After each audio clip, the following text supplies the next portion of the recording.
Representing the business of boxing, ladies and gentlemen, let's hear it for Manager Marty! Thank you. You're far too kind. Thank you very much.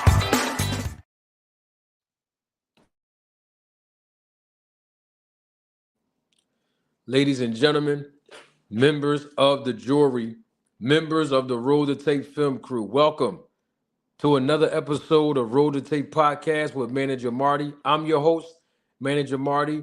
I appreciate you all being here live in living color and in the replay of this live broadcast. I appreciate you spending the most valuable asset, which is our time, with me.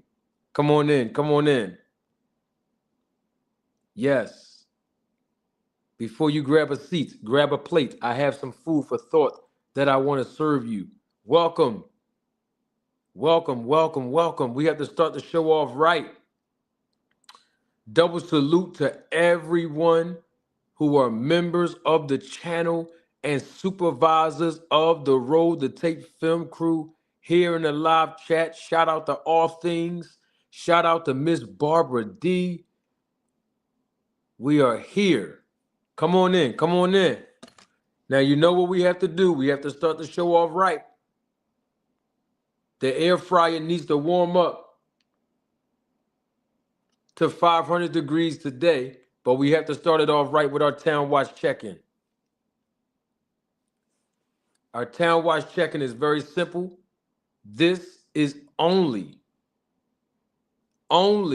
exclusive for this channel. You're not going to find, I can't even say it like that. I want to be politically correct when I say you're not going to find this anywhere else.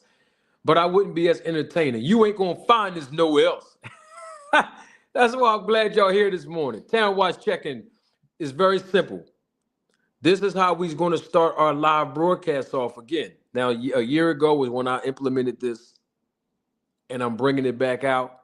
I try to make sure that we do this every show, but some shows we just have to go on in when the air fryer is plugged up. Let me tell you what the Town Watch check-in is. It's an icebreaker. It's for each and every last one of us to be able to participate and engage. It's very simple. All you have to do is insert where you were born and raised at and or where you're representing now. Any city, any state, any island, and or country in the live chat. I then, in exchange, will publicly acknowledge and shout your town out. Now, the reason why it's called the Town Watch check-in and the reason why we do this is because it's synonymous with us, right? Representing different geographical locations. And so, yes, we represent different locations, right? Different backgrounds, different walks of life. But guess what? We're still able to be unified as a boxing community. And that's synonymous with the fact that we all share different opinions and different perspectives, but we can still be unified in the boxing community. So I'm going to start it off. If you're if you're watching the replay of this live, you can also engage and you can also join in our Town Watch check-in, because in the comments section, I love reading feedback, and I promise you I'm going to publicly acknowledge you in the comments section when you drop your location. Any city, state, island, and or country. You ready? I'm going to start it off first. I'm representing Arlington, Texas, half hour away from DFW Airport, half hour away from Dallas, Texas. Y'all already know the Mansfield section, Tarrant County to be exact. Salute, shout out to Arlington, Texas, by way of my hometown, the great city of Philadelphia. No, not in the state of Mississippi, but in the state of Pennsylvania. Salute, shout out to my hometown, the great city of Philly. Who else we got in here? We're not going to take too much time, y'all. I promise you we're not going to take too much time on our Town Watch check-in. Coming from Capital City, Columbus, Ohio, is in the building. Come on, y'all. Let's check on in. Let's check in. Let's check in. Let's check in. Las Vegas, Nevada is in the building. Let's check in. Dayton, Ohio is representing this morning. Baltimore City is in the house. Come on, y'all. Let's check in. Let's check in. We only have a few more minutes to check on in. We only have a few more minutes. And listen, this is not reserved just for Americans. And the reason why I say that is because we have people all over the world that view and support this channel. Like right now, representing the UK, London, England is in the building. I see you. San Antonio, Texas just pulled up in the parking lot. I see you. Providence, Rhode Island is here this morning. I see you. Minneapolis, Minnesota is in the building. I see you. New Jersey just pulled up in the parking lot. How to survive in South Central. South Central in the building. I see you. We all, listen, we nationwide with this. We're international with this. Come on in. Let's check in. Let's check in. Can I get one more? I just need one more so we can start the show. Ooh. Listen, some of y'all might not know where this is at, but I've been in Killeen, Texas. I've been there.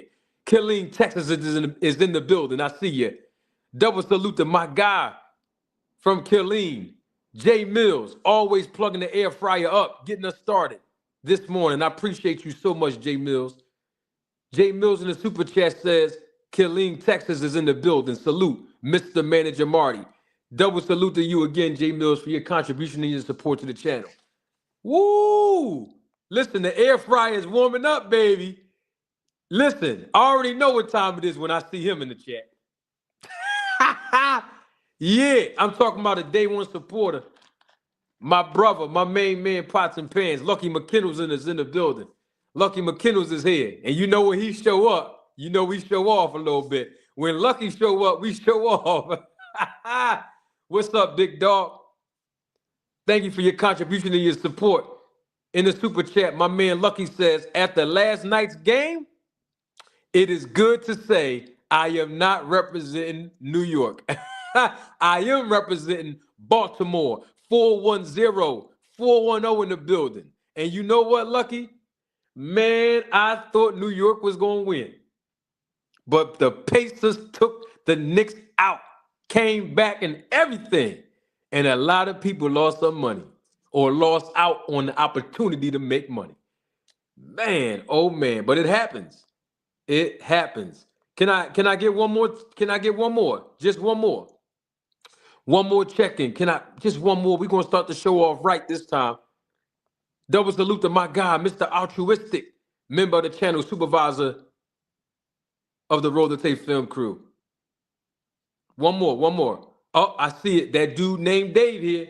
This how I knew Dave was here, because the wind started blowing as soon as he pulled up in the parking lot. Yeah. The reason why I say that is because Dave is representing the Windy City. Chicago, Illinois is in the building. Woo! Listen, everybody's here this morning. Listen, I want to start the show off like this real quick, because everybody knows this about me. This is no secret. I'm the most controversial, the most insulted, the most imitated, but the least paid content creator in the boxing community, right? Now, with that being said, I can be very controversial in my perspectives, even though my perspectives are extremely thought-provoking and it teaches you about the business of boxing. And sometimes when I'm a little bit critical on certain professional boxers and their representation, a lot of people get lost in the fact that sometimes they need to hear the information. But I want to give credit where it is due, and I always want to give flowers so that the person that's still here can smell them. In other words, if I'm going to be controversial in critiquing professional boxers, then I also have to show them love and give them credit when it's due. Because that's the right thing to do. That's what integrity tells me to do. And so with that being said, I want to give a shout out and a double salute to Brian Norman Jr. No, get that look off your face because I see how you're looking right now. I can see you right through the camera. Yes, I said Brian Norman Jr. And the reason why I'm giving him a shout out and a double salute and credit is because he was in an interview with a guy who I really enjoy watch fighting when he was competing, especially at the highest level, before he was cheated by Arthur Abraham. And I'm talking about Andre Durrell. I got a lot of love and respect for Andre Durrell. But Andre Durrell was interviewing Brian Norman Jr. recently. And I want to give a shout out to Brian Norman Jr. because of the poise that he had in this interview and the things that he said. And it just goes to show that the professional boxers need to be more actively involved in engaging with the media so that the casual boxing fan and the hardcore boxing fan can do what? Can appreciate and be attached to their image and likeness to be galvanized to support them and support their fights, meaning live in person by paying for a um, a boxing ticket or event ticket and airfare, right? Hotel stay, the whole experience when going to support fighters and when the fighters compete through streaming platforms like a DAZN, right? Or Amazon Prime or even ESPN to pay for the pay-per-view to support the fighter. And it takes fighters to speak the way Brian Norman Jr. spoke. And I'm actually going to play the audio because this is one of the reasons why I tell the fathers of these professional fighters to step back and let the sons get the shine so that the boxing community can hear these young men, can hear these professional boxers speak with some sense without all of the antics to make them more agreeable to other demographics. And so I want to play the replay of this, and I'm going to give my feedback and perspective on what was said. This is Brian Norman Jr. Don't take my word for it. Roll the tape. Same way, just take it all in. Okay, so that's what I do. Even with Tim Bradley, everybody who criticized me. These are words from a champion, by the way. So this championship talk right here. Go ahead and talk about it, champ. So this is what I do with literally everybody that criticized me. Actually listen to them. Because it could be something. It could be some truth. And I can't just say, forget everybody who don't agree with what I got. I'm not perfect. I'm not a perfect fighter. I know this for a fact. I'm 23. I'm still learning. So I take it all in. If it sounds like some bull, I ain't gonna say nothing. Okay, cool. Go on, it's out there. But now, if it makes sense or whatever, okay, cool. Right. I'm gonna take that in. Let me go work on that real quick. So that's how I go about it. If it makes sense, I go work on whatever that was. If it don't, forget what you're saying. Keep it on pushing. So those were the words of Brian Norman Jr. I was so happy listening to this young man speak because he spoke with such grace and humility. And I always tell y'all this, you ain't gonna find this nowhere else. I always tell you all this, right? Boxing does two things to a fighter. It will either humble you or humiliate you. You see that? And there is a difference. And so Brian Norman Jr., he spoke as a humble fighter, right? In essence, what he was saying was, hey, when people like Tim Bradley or others criticize me, I don't take it personal. What I do is I listen to them, and if there's something I know that I need to work on based on the criticism that I'm hearing, I go work on it. And if it's something that I can't apply to my life, then I just let it go in one ear and out the other. That reminds me of a principle that my dad taught me when I was younger. He used to always say to me, learn how to chew up the meat and spit out the bones. In other words, is reflect on the things that apply to you when you're hearing it from someone else. And the things that don't apply to you, spit the bones out. And when I heard Brian Norman Jr. talk, this only illustrated my perspective on why his dad need to allow him to do more of the interviews on different platforms. Because if I'm a manager and I'm in the business of boxing and I hear how this young man articulate and I hear how this young man makes sense when he speaks, when I hear how this young man humbles himself as a professional boxer, that's an opportunity that that young man will have to go far in this business. And that's the part that I like. Whereas though, on the contrary, when his dad speak with the antics and the vulgar language and the critiquing and criticizing and putting other fighters down, it takes away from the audience getting an opportunity to learn Brian Norman Jr. and to also embrace what he brings to the table. In other words, is these fathers diminish their son's reputation just by their antics overshadowing how humble their sons are. And so I just want to give credit where it is due to Brian Norman Jr. I mean, it don't get no more better than that when we talk about humility as a professional boxer. I'm so impressed with the young man, and I tip my hat off to him. Now, that doesn't mean I don't mean exactly what I said about the negotiation breakdown that should have never happened if they had good representation. But at the same time, when I separate and isolate the professional boxer from all of the antics and all of the foolishness and all of the large volumes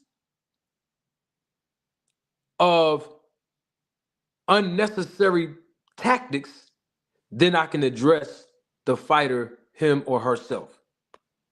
So I wanted to start the show off by doing that.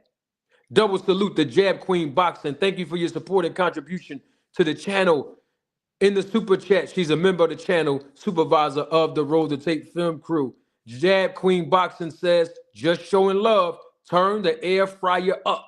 And you know, every time they tell me to turn the air fryer up in the super chat, I'm going to turn the air fryer up. Absolutely. Double salute to my guy. He's a member of the channel, supervisor of the Roll the Tape film crew, D1. And he's also a content creator. So when you all get an opportunity, you don't have to do it right now because I don't want you to miss anything. But after this show go off, please go on D1's channel, hashtag AWM, Angry White Man. Go on his channel and subscribe to his channel and support him. In the super chat, D1 says, air fryer tokens. At work listening. Yes, that's right. Put in the air fryer tokens so this thing can warm up. We're going to talk about Devin Haney deteriorating. And we're going to talk about Gervonta Tank Davis and Calvin Ford and them splitting. And Turki Sheik is the reason why Gervonta Tank Davis is supposed to be mad at Calvin Ford. And there's a partnership between the Ring Magazine and Calvin. And there's a partnership between Tank Davis and Turki. We're going to get into that. But before we get into all of that, I want to play an excerpt of something that was said by Eddie Hearn. Eddie Hearn was in a recent interview, okay? He was in a recent interview, and he said some choice words basically about the fighters today, based on the last performances that Teofimo Lopez had, and Ryan Garcia had, and Devin Haney had, because all three of them were supposed to be the main attraction as the A-side in their last performances. And he said a lot, but as a certain... it's a certain excerpt that I want to focus on because we need answers. Here are the words of Eddie Hearn when he was in an interview that he recently conducted. I think this was published sometime yesterday. We have the tape queued up. And I want y'all to hear what Eddie said, see if we can get y'all feedback on it.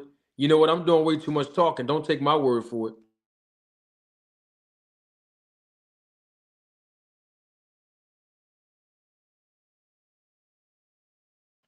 Roll the tape.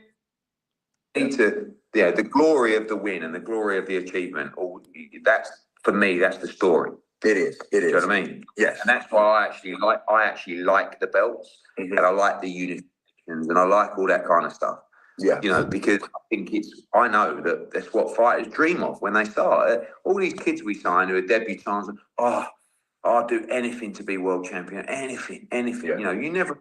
If I said to them, well, what about if you just made a load of money but you never fought for a world title?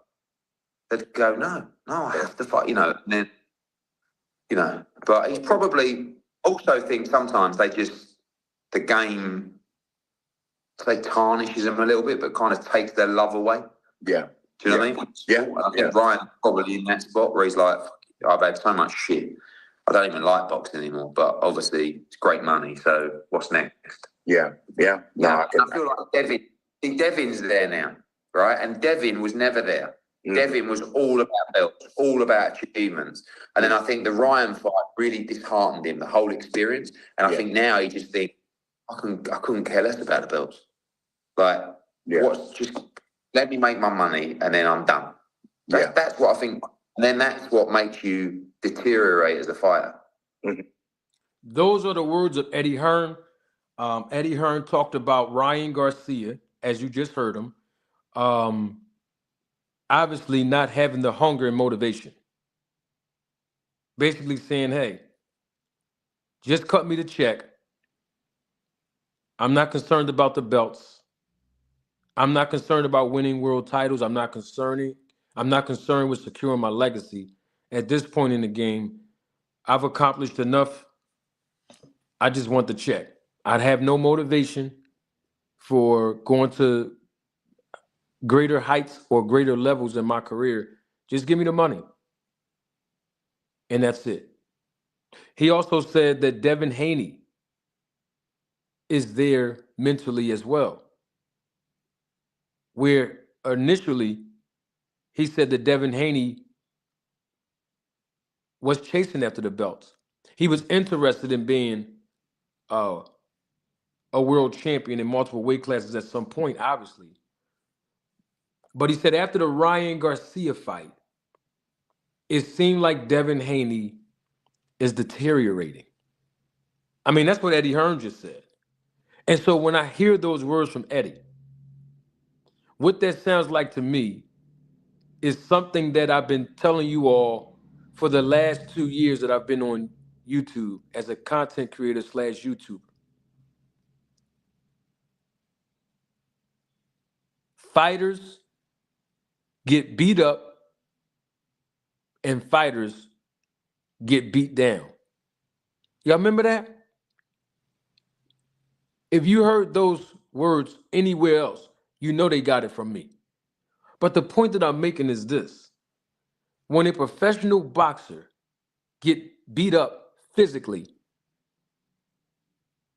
there's a 50-50 chance that that fighter may not recover. And I mean that spiritually, mentally, or psychologically, and emotionally. And that's where the fighters get beat down. And they become a shell of themselves. And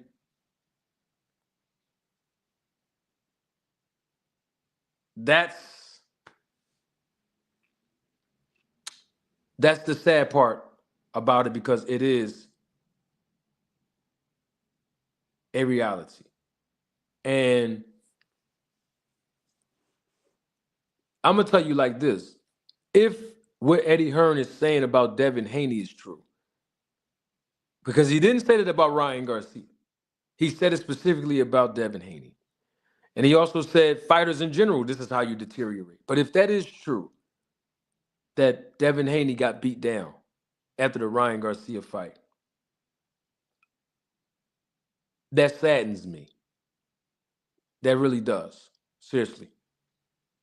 Because I don't like seeing fighters get beat down, especially over the course of only one fight, because one fight can change a fighter's life. One punch can change a fighter's life. And I think that is the risk that's involved, that's not spoken of as much in the media, because we have become desensitized of watching professional boxers take punches to the head, face, and body. But in all reality, there are lifelong and life-lasting effects that boxing have on professional fighters. And I don't want to overshadow that with the words of Eddie Hearn, but at the same time, when you got a guy like a Devin Haney who's under the age of 30 years of age, and after one fight, he's already deteriorating or declining, that's sad to me. The other thing that's even more sad to me, when you compare a fighter like a Brian Norman Jr., who I just played an audio of him showing humility. When you compare how he responded to the question that was asked of him with humility, right? And then you compare that with Devin Haney's lackluster performance. And then after the lackluster performance, the lack of humility that Devin Haney showed by publicizing the fact that he was purchasing multiple watches from a jeweler. I mean, I'm not saying the young man can't do whatever he wants with his money. That's fine. What I'm basically getting at is it didn't have to be publicized. No one had to place that on camera. That it shouldn't have to be recorded. In fact, that didn't show humility. In other words, I would have expected Devin Haney, Ryan Garcia, and Teofimo Lopez to come out and make a public apology to the fans based on those performances. More so Teofimo and Devin, because I can understand why Ryan Garcia was a little hesitant from throwing certain punches and leaving himself open to get caught again, knocked down again, and or knocked out by Rolly Romero. But the bottom line is showing humility in this sport take professional boxers a long way. In fact, humility carries professional boxers farther than sometimes their talent does. Because the talent can deteriorate, the skill set can deteriorate over time, but the humility will always give those fighters an opportunity to earn a living.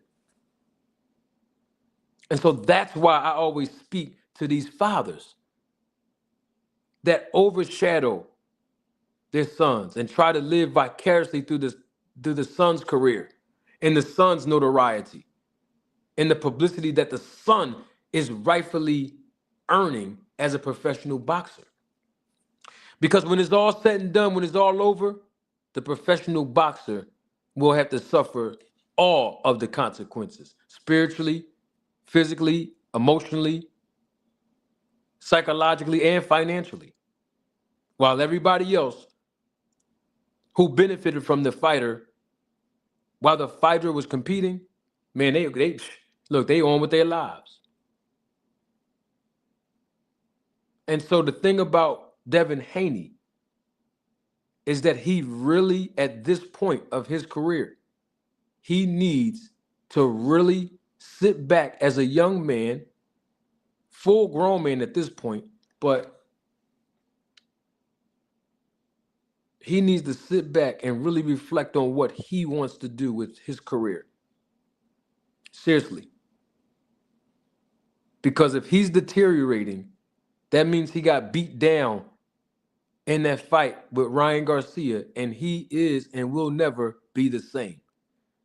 Because if that's the case, then we should expect more performances, or the lack thereof, of Devin Haney like he performed against Jose Ramirez. I mean, we've seen this movie play out time and time again, haven't we? After Mike Tyson got beat down and beat up by James Buster Douglas, we saw what happened to him. When Deontay Wilder got beat up and beat down by Tyson Fury, we seen what happened to him. Some of my older fans of boxing remember a guy from my city, very decorated amateur, very decorated and highly skilled professional boxer representing the city of Philadelphia very well, Meldrick Taylor, when he got beat up and beat down by Julio Cesar Chavez Sr. We've seen what happened to him. And I don't want to be biased, but I believe,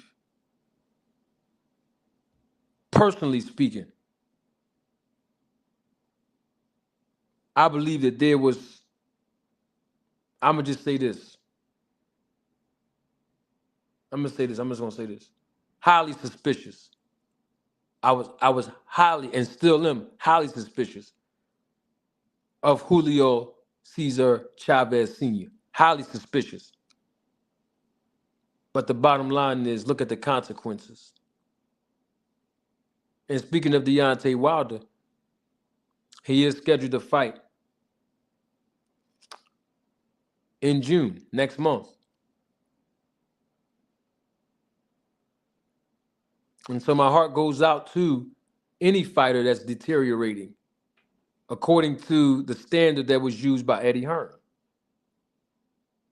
Because at the end of the day, it is called prize fighting. So these fighters should get the opportunity to maximize their earning potential. I mean, Oscar De La Hoya, and I have the tape and I will play it if I have to. Oscar De La Hoya stated in a recent interview that he would never, his words not mine, he will never do business with Devin Haney again.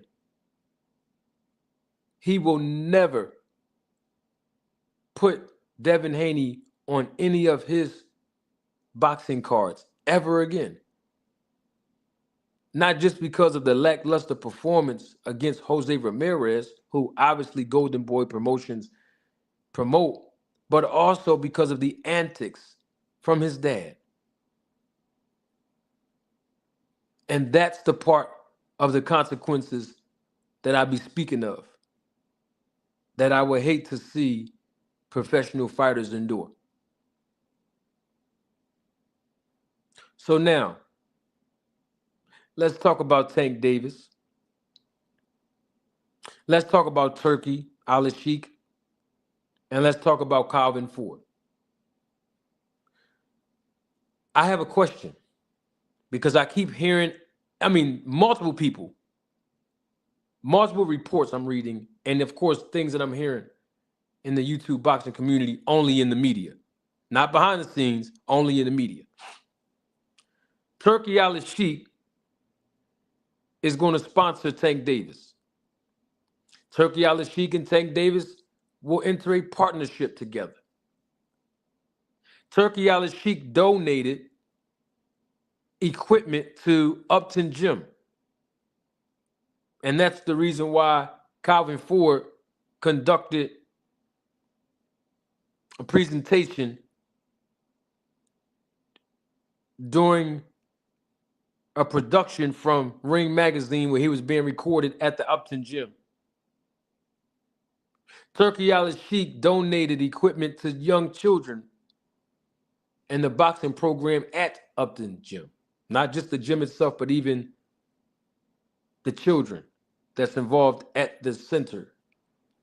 And obviously they are product of the inner city community.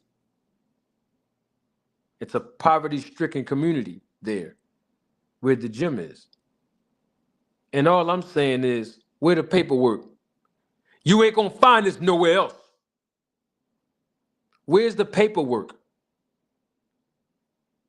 Do we know what date it was that Calvin Ford was supposed to do this production or commercial for Ring Magazine? What was the date on that? How far are we going to take this? Because how long ago was that? Do we know? Was it a date? I'm just asking, was it a date inscripted on the screen or written in the title of the description?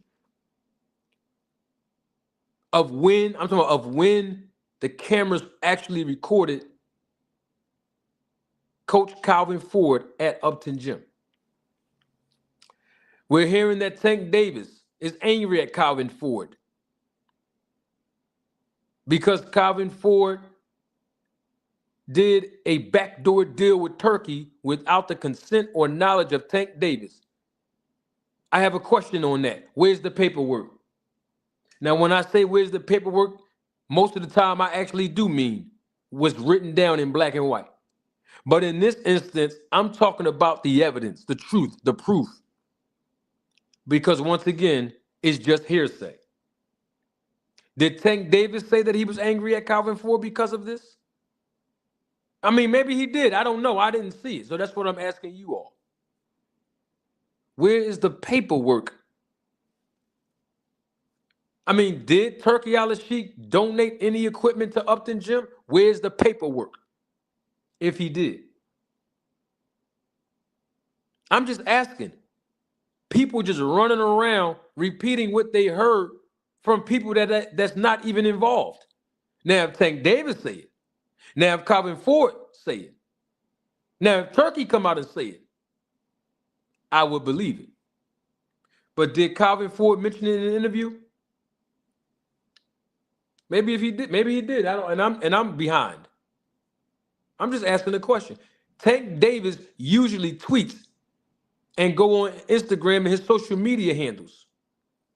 Did he write anything regarding any of these things that we're hearing about Tank Davis and Turki Al-Sheikh and Calvin Ford?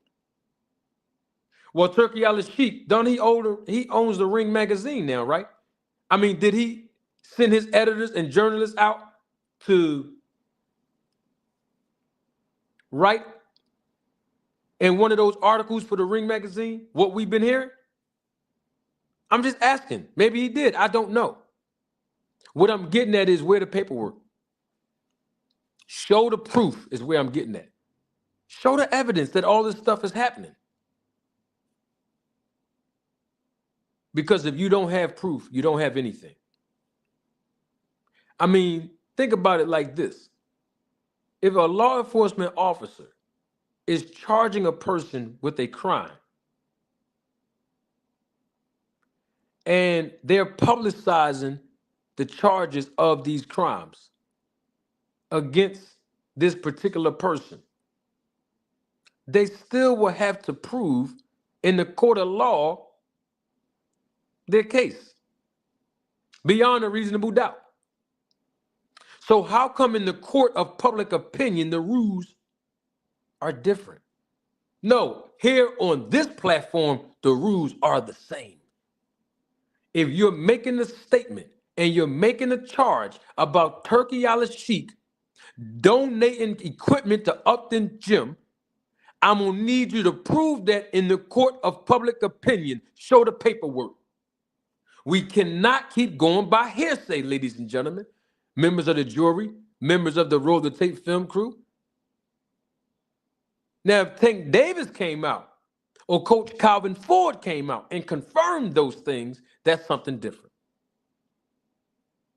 If Tank Davis come out and say, I'm mad at Coach Calvin Ford, he did a backdoor deal behind the scenes without my consent and without my knowledge with a guy that I don't like or agree with, Turki Al-Sheikh.